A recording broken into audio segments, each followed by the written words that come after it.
धीरे धीरे लोगों को समझ में आया कि आसमान से विमान गिरा है, हवा में ही फट गया था। फिर शक हुआ कि ये कोई टेक्निकल ग्लिच नहीं था, ये एक बम विस्फोट था। इसके बाद अमेरिका के अधिकतर लोगों को यह ब्रिटेन की सबसे बड़ी हवाई त्रासदी हुआ। अचानक से खिड़कियां टूटने लगी, आग अंदर आने लगी। वो बाहर निकलकर देखा, बाहर का सीन देखकर डायना एकदम। यह जांच इतिहास की सबसे बड़ी आपराधिक जांचों में से एक बनी। विमान के आगे वाले कार्गो होल्ड में हुआ था, वहां पर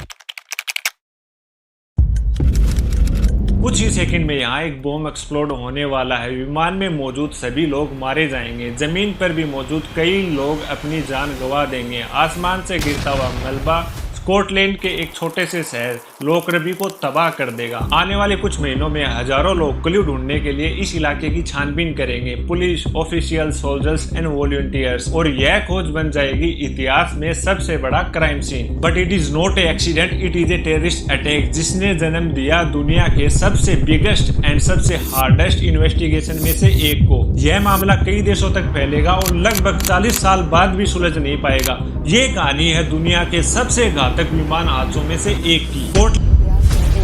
Experts what might have caused the disaster. There was no mayday. The jumbo jet disappeared. The radar screens were cracked. The cockpit was 3 miles away, severed from the rest of the plane in a way that posed questions of a mid-air explosion. What a warning about a terrorist bomb plot. Scotland का शांत ग्रामीण इलाका अब बनने वाला था दुनिया का सबसे बड़ा क्राइम सीन। अमेरिका के अधिकतर लोगों को उस दुर्घटना की भयानकता कभी पूरी तरीके से समझ ही नहीं आई। इस हादसे की इन्वेस्टिगेशन को कभी भी ऑफिशियल रूप से बंद नहीं किया गया। यह ब्रिटेन की सबसे बड़ी हवाई त्रासदी थी। उस रात को लेकर लोकरबी के लोगों के सवाल कभी भी खत्म ही नहीं हुए। Chapter 1. The Christmas Night.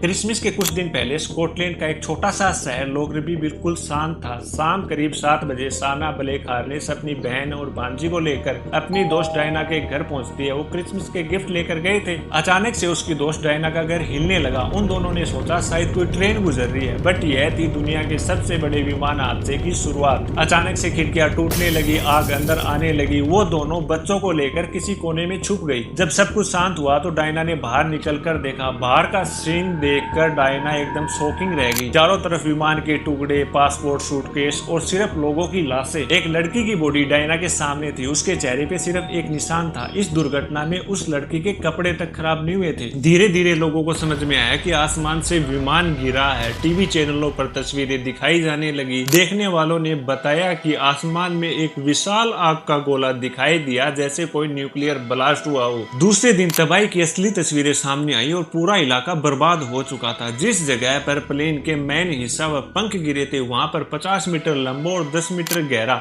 गड्ढा बन चुका था। इस हादसे में लोकरबी के 11 लोग और प्लेन में बैठे 259 यात्री मारे गए। मारे जाने वालों में से अधिकतर अमेरिकन थे, क्योंकि वो क्रिसमस मनाने के लिए अपने घर लौट रहे थे।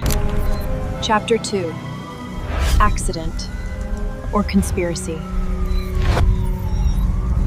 प्लेन ने कोई भी इमरजेंसी कॉल नहीं भेजी। देखने वालों ने बताया कि प्लेन हवा में ही फट गया था। फिर शक हुआ कि ये कोई टेक्निकल ग्लिच नहीं था, ये एक बम विस्फोट था। इसके बाद एक विशाल खोज अभियान स्टार्ट हुआ। हजारों पुलिसकर्मी, सोल्जर्स और FBI एजेंट मलबे की खोजबीन में लग गए। इस विमान का मलबा लगभग 2000 वर्ग किलोमीटर तक फैला हुआ था। कुछ दिनों बाद खोजकर्ताओं को एक इम्पोर्टेंट क्लू मिलता है। विमान के मलबे में उन्हें मेटल रेलिंग का एक टुकड़ा मिलता है, जिस पर विस्फोट के निशान थे। जांच करने पर उस टुकड़े में विस्फोटक पदार्थ के अवशेष मिले। आफ्टर 1 वीक ऑफिशियल ने ये क्लेरिफाई कर दिया कि मलबे में मिले रासायनिक पदार्थ हाई कैपेसिटी प्लास्टिक विस्फोटक से मेल खाते हैं। अब यह साफ था कि ये एक धमाका था। किसी ने जानबूझकर पैन एम फ्लाइट 103 को बम से उड़ा दिया था।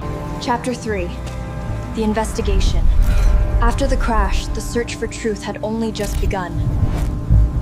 यह जांच इतिहास की सबसे बड़ी आपराधिक जांचों में से एक बन गई। विमान के सभी छोटे बड़े टुकड़ों को इकट्ठा करके जोड़ा गया, जैसे कि कोई पहेली हो। जांच में पता चला कि विस्फोट विमान के आगे वाले कार्गो होल्ड में हुआ था। वहां पर उन्हें एक सैमसोनेट का सूटकेस मिला। माना गया कि बम इसी में छुपाया गया था। फिर सबसे इम्पोर्टेंट क्लू मिला। वहां पर उन्हें एक सर्किट का टुकड़ा मिला। जांच में पता चला कि ये सर्किट तोशिबा के रेडियो में यूज होते हैं। अब 2 महीने पीछे चलते हैं। 2 महीने पहले जर्मनी में एक फिलिस्तीनी आतंकी संगठन से तोशिबा में छिपाया हुआ बम बरामद हुआ था।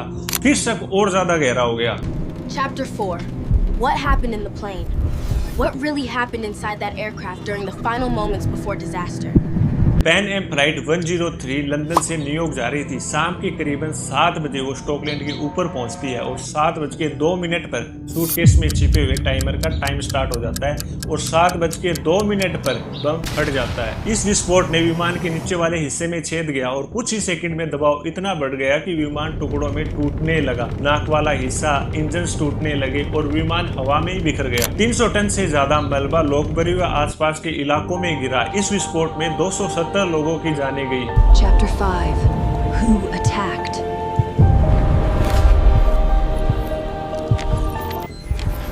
इस हादसे की कई आतंकी संगठनों ने जिम्मेदारी ली, लेकिन CIA को शक हुआ कि ये विस्फोट ईरान द्वारा बदला लेने के लिए किया गया हमला हो सकता है। क्योंकि हुआ क्या था कि कुछ दिन पहले अमेरिकी सेना ने ईरान के एक यात्री विमान को गिरा दिया था, जिसमें लगभग 290 लोगों की जाने गई थी।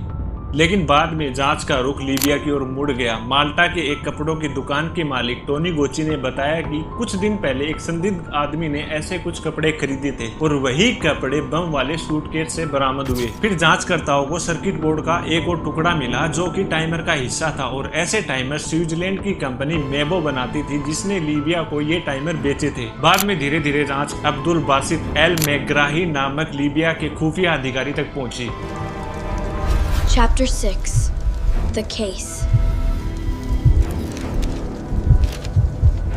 1991 में अमेरिका और ब्रिटेन ने 2 लीबियाई अधिकारियों मैग्राही और लेमिन पर आरोप लगाए। लंबे विवाद के बाद 2000 में नीदरलैंड के स्टोकिस कानून के तहत उन पर मुकदमा चला और आते आते 2009 में मैग्राही को दोषी ठहराया गया और लेमिन को बरी कर दिया गया। लेकिन विवाद बाद में भी खत्म नहीं हुआ। कई लोगों, यहाँ तक कि कानूनी विशेषज्ञों और पीड़ित परिवारों ने इस फैसले पर सवाल उठाए।